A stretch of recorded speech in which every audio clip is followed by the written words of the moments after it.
السلام عليكم، ازيكم اصدقائي؟ يا رب تكونوا ان شاء الله مبسوطين وبخير ودايما امنين وسالمين ان شاء الله. خلاص واحد خلص اول ترم من الكليه، واحد الصراحه مبسوط بالمجهود اللي بذله. الحمد لله اكتسب الواحد حاجات كتير، ما فيش اي نتيجه انا ليا علاقه بيها. انا الحمد لله مبسوط بالمجهود اللي بذلته، مقتنع بيه تماما. اكيد اثرت في وقت من الاوقات، ما انا انسان طبيعي، انا مش ملاك، فطبيعي ممكن اثر عادي. بس يعني الحمد لله والله، الحمد لله الحمد لله، الواحد راضي تماما عن اللي هو عمله. الحمد لله الحمد لله والله. يمكن عامة الواحد لما بدأ دماغه تهدى في الآخر، محسش ان هو انا محتاج اخلص بسرعة ومش قادر وعايز الاجازة والكلام ده. لا، ربنا سهل الموضوع في الاخر الحمد لله. يمكن الواحد حاول يحسن من نفسه في الاخر بحيث ان النهايات تبقى هادية وخفيفة ولطيفة، مع ان حصل يعني دروب كده اخير في الاخر بسبب مواعيد الامتحانات، غيروها في الجامعة قبلها بكام ساعة والامتحان اتبدل والكلام ده، هبقى احكي لكم عليها يعني. فالفيديو النهاردة هيبقى خفيف لطيف ظريف، لان احنا بادئين الفيديو اهو الساعة 10 الا ربع بالليل، ما تبقاش كتير في اليوم، بس محتاج اذاكر شوية للامتحان اللي هو الباسن فيل ده، واقعد اقرا شوية بقى، الواحد يبدأ يركز في القراية، وديسكشن خفيفة بسيطة لطيفة. خلصوا بقى شوية المذاكرة اللي ورانا، شوية مذاكرة قد كده بس ايه للامتحان ده. يوم الخميس لسه، حتى النهاردة لسه يعني التلات. فشوية مذاكرة بساط، شوية قراية بساط، فيديو لطيف خفيف ظريف. وجاءوا يلا أباهم استودعك الله صديقي. عشاء يبكون قالوا يا أبانا إنا ذهبنا نستبق وتركنا يوسف عند متاعنا فأكله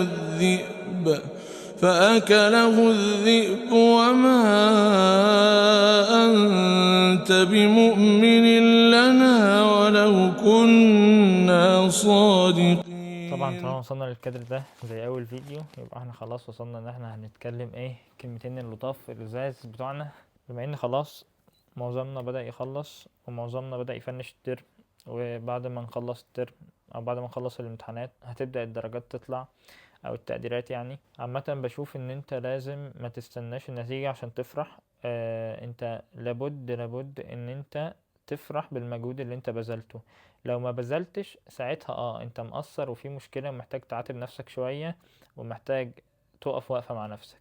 طب انت بذلت مجهود، خلاص انت خلصت اللي عليك، انت مش باقيلك حاجة تعملها. لان فعلا فعلا فعلا هو النتيجة دي مش مقياس على انت بذلت مجهود ولا لأ. هتلاقي ان مش دايما النتيجة متناسبة مع كم المجهود اللي انت بذلته، فده يقولك ان فعلا فعلا النتيجة مش مقياس على انت بذلت ولا لأ، او حتى على شكل البذل كان عامل ازاي. انت بتحاول تاخد بالاسباب على قد ما تقدر في انك تجيب نتيجة حلوة.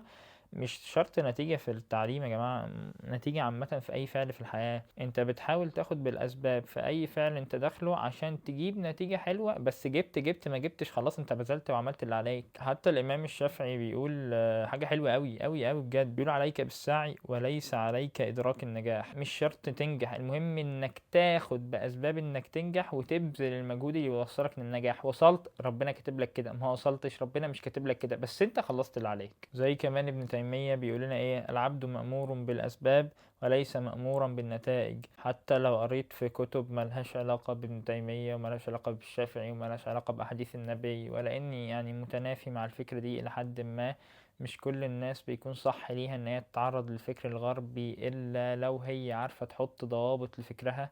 فيكتور فرانك بيقولك when we are no longer able to change a situation we are challenged to change ourselves. انت ما تقدرش فعلا فعلا ما تقدرش تغير اللي حصل، ما تقدرش تغير الموقف اللي حصل، بس انت تقدر تغير انت في نفسك. طب وقع الموقف بقى، قضاء ربنا نزل، قدر ربنا قدامك، هتعمل ايه؟ هتقدر تغير حاجة؟ مستحيل. انت شخص لا تمتلك القدرة في تغيير القدر. يعني انت شخص دلوقتي واقع ان انت جبت وليكن بي بلس، وانت خلاص كنت متارجت انك تجيب اي بلس، وانت بذلت المجهود وعملت اللي عليك. نعمله ايه بقى؟ نقعد نعيطه؟ انت شايف ده صح؟ او هل ده المفروض يحصل؟ او هل ده اللي الدين بيقول لنا عليه؟ او هل الناس حتى اللي انت بتموت فيهم، الناس الغربية اللي انت بتموت فيهم، هل بيقولوا كده برضو؟ لا، محدش بيقول كده. فالحمد لله زي ما قلت لكم، انا اهم حاجة بالنسبة لي ان انا اذكر نفسي، ان انا امشي بالموضوع واكتسبه، وبعدين ابدا اطلع اقول الموضوع ده او ابدا اتكلم فيه. لسه مخلص، اقسم بالله بجد بجد بجد، الحمد لله الحمد لله الحمد لله، انا والله والله والله مبسوط جدا جدا بالترم ده. هل النتيجة طلعت؟ لا. هل خلاص يعني انت خلاص يا مثلا طلعت الاول على الدفعة ولا طلعت الاخير؟ الحمد لله بذلت مجهود، الحمد لله اكتسبت حاجات كتير في الترم. خلاص عدى. ايه اللي حصل؟ ما حصلش اي حاجه، ترم وعدى وحاولت اعمل اللي عليا فيه. ايا كان قصرت في وقت من الاوقات، اكيد قصرت، ما انا مش ملاك. فبس حبيت ان انا اغرس حرفيا الفكره دي جوايا وجوا اي حد بيسمع الفيديو ده. انت لست مطالب بالنتائج، انت مطالب بالسعي، ليس عليك الا السعي. بس يا رب تكون الفكره وصلت، ودايما موفق يا صديقي زي ما بقولك كل فيديو. بس